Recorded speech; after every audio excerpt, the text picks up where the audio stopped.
নমস্কার। এই ভিডিওতে সুকুমার রায়ের অবাককাণ্ড কবিতাটির কাল্পনিক চিত্রায়ন দেখব। সুকুমার রায়ের জন্ম হয় ৩০শে অক্টোবর ১৮৮৭ খ্রিস্টাব্দে। অবাককাণ্ড কবিতাটি তার আবোল তাবোল সংকলনের অন্তর্ভুক্ত। আবোল তাবোল প্রকাশিত হয় ১৯২৩ সালে।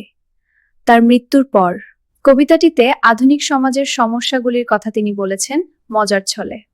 প্রায় ১০০ বছর আগে লেখা কবিতাটি আজও কতটা প্রাসঙ্গিক ভাবলে অবাক লাগে।